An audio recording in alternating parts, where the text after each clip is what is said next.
After losing 65 pounds in high school, I was afraid that I was going to gain all the weight back. I was afraid that one high carb meal will backtrack my success. I was afraid that having dessert every night will take me back to my old fat self. I developed food fear.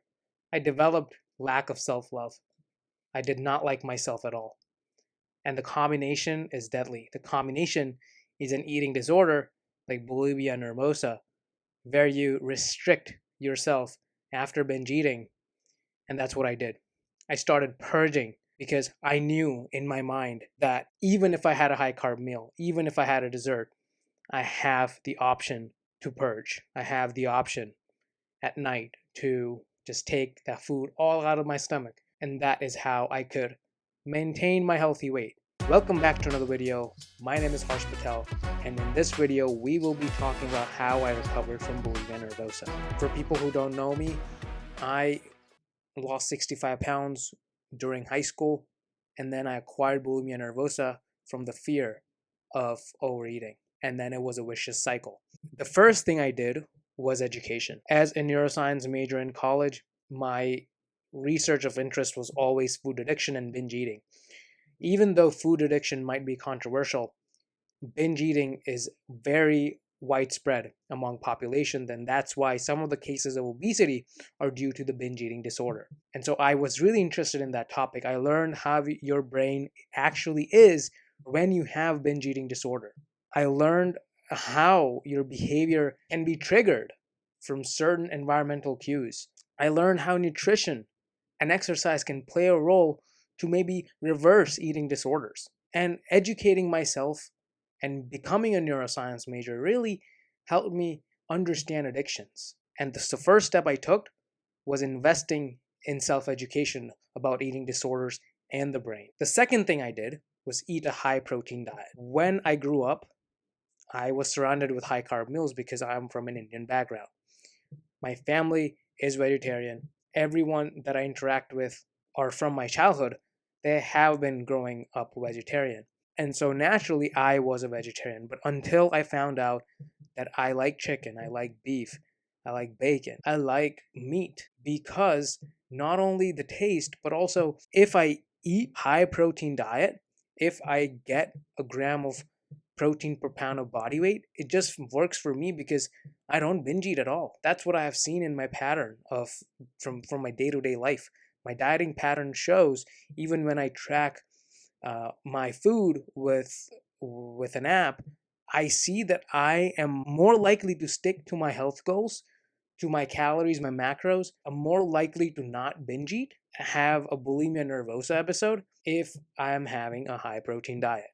Now, if you're religious, I do feel like praying won't help you. If you're religious, if you're maybe Hindu, or if you are from a religion that restricts protein, some protein, this will be really challenging. And for me, it was either I stick to my religion and pray all the time that this maybe this eating disorder one day will go away, or I dial in, I laser focus on my nutrition, I eat meat, still have the philosophical perspectives from the religion, still believe in the philosophy from particular religion, maintain that religion in the philosophical sense, but continue eating meat, which will reduce my binge eating episodes and even bulimia nervosa. And so every single day, I made a promise that I will eat some sort of meat. Every single meal, I'll have some sort of protein. And day by day, as 2 years went by, I have been free from bulimia nervosa for about 2 years. And as these months went by, as years went by, I learned that protein for individuals who are struggling with this is the best food source. It is also the satiety aspect of protein. When I compare high carb days to low carb days / high protein days, and if the calories are same, I immediately feel satisfied when I have the higher protein day or / low carb day. It's not to say I'm doing a very low carb diet, but a moderate to high carb with also getting high protein is the best thing that I could do for satiety. Third thing is self-love. After losing weight, I had a lot of loose skin. I still have a lot of loose skin around my belly and around my arms. If I can show you some here, right here, look at how much of my skin still stretches out, right? And I can't even imagine if I can lift my shirt off and I can show you all the loose skin that I have all over my body. So then how did I cultivate this self-love? I started weightlifting. Weightlifting gave me the ability to build muscle. Well, that's obvious. But for you, what this means is you have to find something that you love. Whether it's music, whether it's art, whether it's self-education, whether it is learning new skills like coding, marketing, selling, whatever it is, start being a valuable person that will psychologically improve your self love. And in doing so, you will give yourself self respect. What will that do? You will have less regret overall in your life. You will not shame yourself for stupid things because you know that you are valuable. You will not engage in stress eating and binge eating because stress eating due to lack of self love is very significant. Psychological pain you feel when you're stressed could be a trigger for your binge eating and bulimia nervosa. So, doing things that make you feel loved for yourself is the best thing you can do to reduce stress and increase your self love. Number 4 is portion control. If you don't believe in counting calories, if you're not comfortable with counting calories, you should portion out your meals, at least have 30% of protein, that's an arbitrary percentage, but at least have protein in those meals. With portion control, you can follow a flexible dieting pattern. You can eat anything. When I started doing portion control while also counting calories, I was able to eat cereals, breads, pasta, desserts. I didn't hate myself for eating those foods. I started to enjoy life.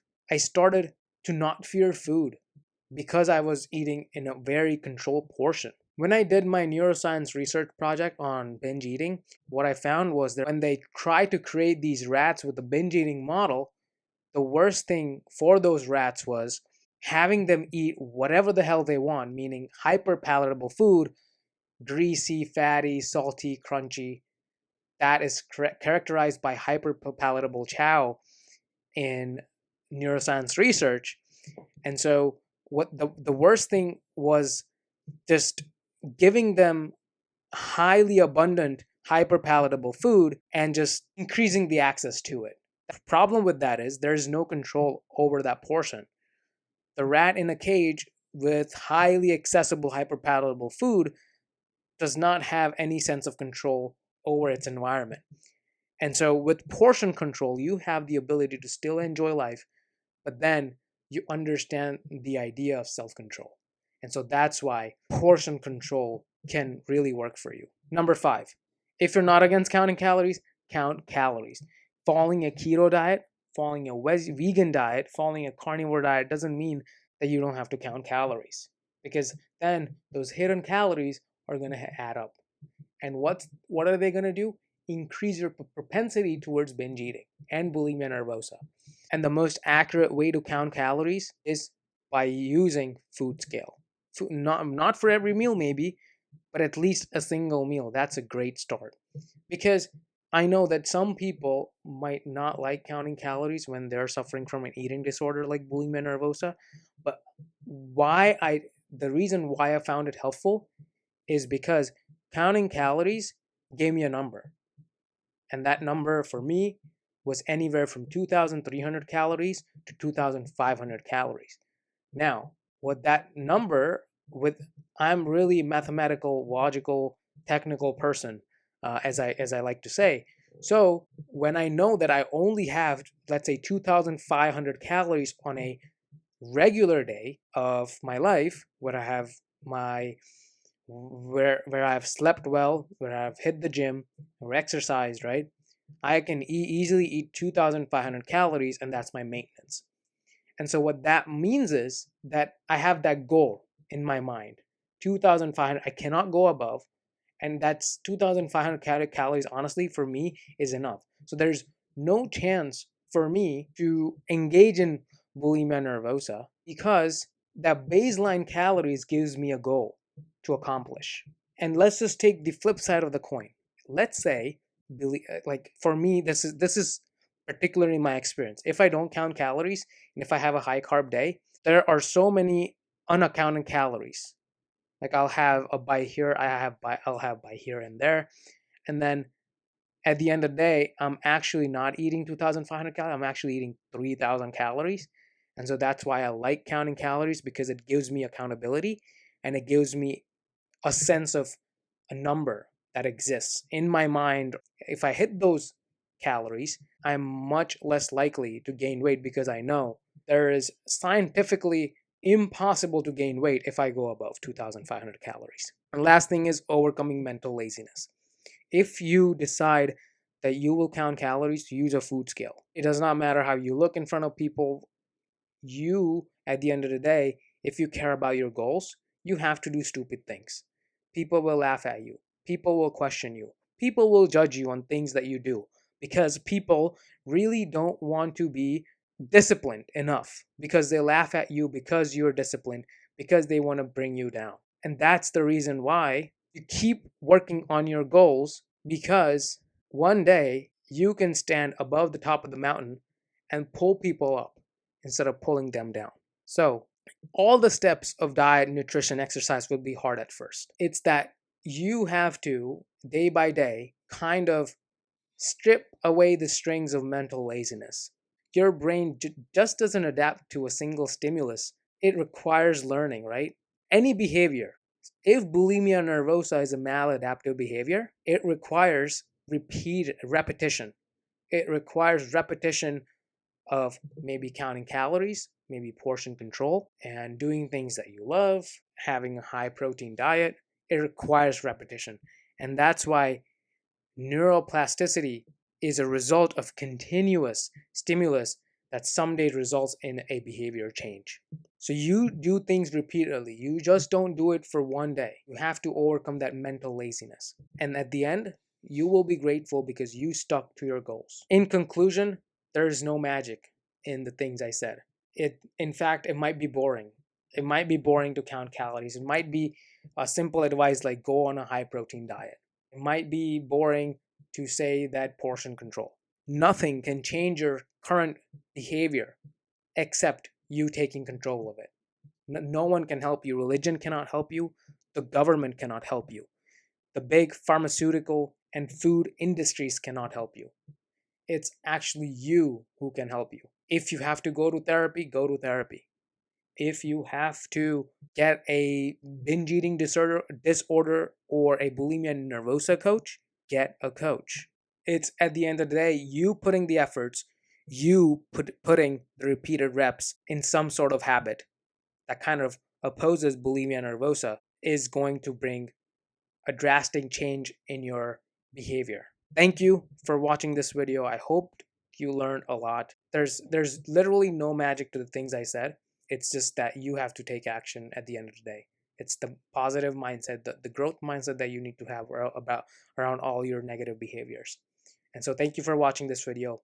Remember, if you need help, I do have a coaching service in place. I can help you one-on-one. And if you have bulimia nervosa problem, I can definitely help you out one-on-one.